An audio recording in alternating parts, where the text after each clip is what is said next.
ఇది వచ్చి సపోటా మొక్క అనమాట. ఈ సపోటా మొక్క ఇదే విధంగా మీరు ఏ ఫ్రూట్ మొక్కను నాటుకున్న తర్వాత ఈ సూచనలు ఖచ్చితంగా పాటించండి. చాలామంది ఏం చేస్తారంటే ముందుగా మీకు చూపిస్తాను ఒకటి చూడండి ఫ్రెండ్స్. ఎక్కడ చూసినా ఫ్రూటింగ్ చూడండి. ఇక్కడ చూసారా, ఇక్కడ ఫ్రూటింగ్, ఈ కొమ్మలోనూ ఫ్రూటింగ్. తర్వాత ఇంక ఇటు పక్కన వస్తే చూడండి, ఇదంతా పూత. ఇక్కడేముంది, ఇక్కడ 2 ఫ్రూటింగ్స్ కనిపిస్తున్నాయా. ఇంకా అలాగే చూపిస్తూ వస్తే ఏ కొమ్మలో చూసినా కూడా చూడండి ఫ్రెండ్స్, ఈ ఫ్రూట్స్ అంటే ఫ్లవర్స్ కాదు, ఫ్రూట్స్ అనమాట. అంటే కాయగా ఏర్పడినాయి. చూడండి ఫ్రెండ్స్, చూడండి, ఈ కొమ్మలోనూ ఫ్రూట్స్, ఈ కొమ్మలోనూ ఫ్రూట్సే, ఈ కొమ్మలోనూ ఫ్రూట్సే, ఇక్కడ ఫ్రూట్సే. చూసారా మొత్తం ఎన్ని కాయలు వచ్చాయో. ఈ టిప్స్ మాత్రమే ఖచ్చితంగా ఫాలో కాండి. ఇక్కడ ఫ్రూట్సే, అటుపక్కన ఫ్రూట్సే. మనకి ఎక్కడ చూసినా ఈ ఫ్రూటింగ్ ఎలా నిలబడిందో తెలుసా? చాలామందికి చాలా రకాలుగా తెలీదు. ఇంకా ఇటుపక్క కొమ్మకు వస్తే చూడండి, ఇక్కడ ఫ్రూట్స్, ఇక్కడ ఫ్రూట్సే, అటుపక్కన కాయ ఏర్పడింది, ఇటుపక్కన కాయ ఏర్పడింది. తర్వాత ఈ కాయ చూడండి ఎంతలా ఉంది, ఎంత సైజు ఉందో. అదేవిధంగా ఇటుపక్క వస్తే చూడండి, చూసారా, కొమ్మకి మన గార్డెన్లో మనకి ఈ సపోటా మొక్క అనేది ఫ్రూటింగ్ అనేది రావడం జరిగింది. తర్వాత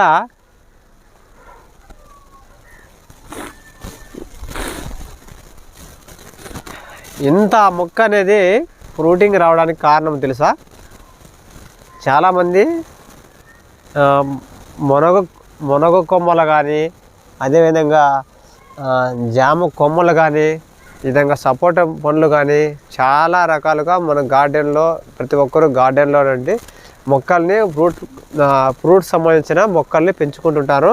కానీ పాపము వారు అనుకున్న రీతిలో కాయలు అనేది రావు ఫ్రెండ్స్. ఎందుకంటే వారికి ఆ సరైన అవగాహన లేక. ముఖ్యమైన పాయింట్ ఏమిటంటే, నేను ఎందుకంటున్నానంటే ఈ విషయము ఎందుకు చెప్తున్నానంటే ఫ్రెండ్స్, ముఖ్యంగా మీరు గమనించండి.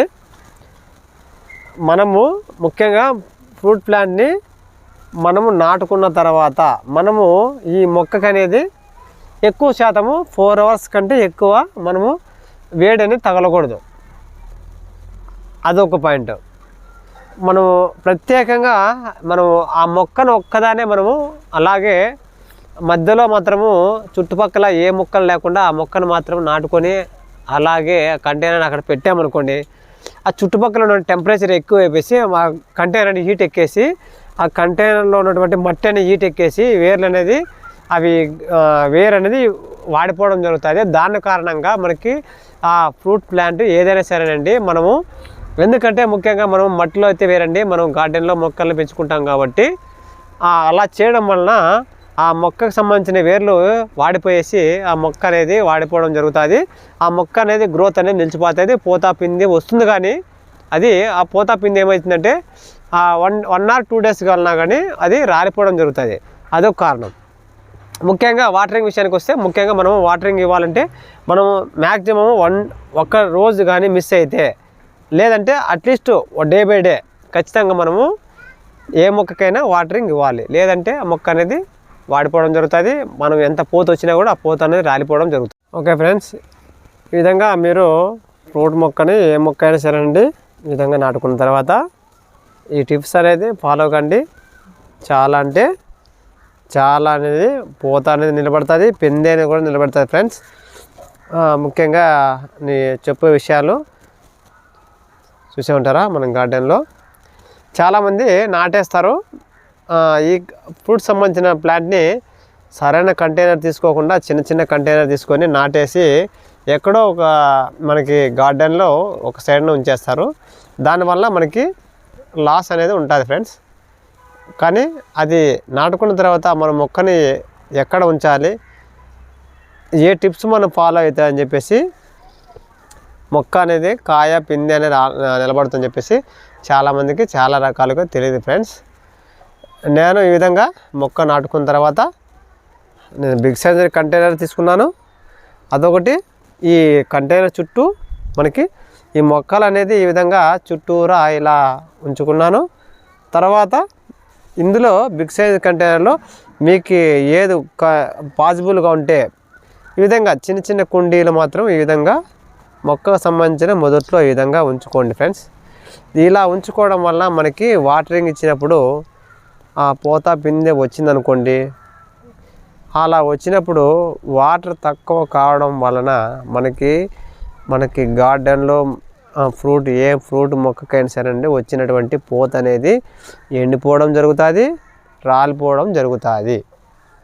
ఓకే ఫ్రెండ్స్, కావున మీరు ఈ విధంగా వాటరింగ్ ఇచ్చుకోవడం వలన, వాటరింగ్ ఇచ్చిన తర్వాత ఈ విధంగా చిన్న చిన్న కుండీలు ఈ విధంగా ఉంచుకున్నారనుకోండి, ఆ కంటైనర్లో ఉన్నటువంటి మట్టి అనేది తేమ తగ్గకుండా ఉంటుంది. ఆ వేరు వ్యవస్థ అనేది వేరు కూడా చాలా గ్రీనరీగా ఉంటుంది. ఆ వేరు అనేది వాడిపోకుండా ఆ మొక్క అనేది చాలా అంటే చాలా హెల్తీగా పెరుగుతుంది ఫ్రెండ్స్. ఈ విధంగా మీరు ఇటువంటి సూచనలు అయితే ఖచ్చితంగా మీరు పాటించండి. ఏ మొక్క అయినానండి, ఏ వెజిటేబుల్ ప్లాంట్ అయినా సరేనండి, ఇది ఫ్రూట్ సంబంధించిన ప్లాంట్ కాబట్టి మీరు ఈ విధంగా నాటుకోండి. ఈ విధంగా ఈ టిప్స్ అనేది ఖచ్చితంగా ఫాలో కండి.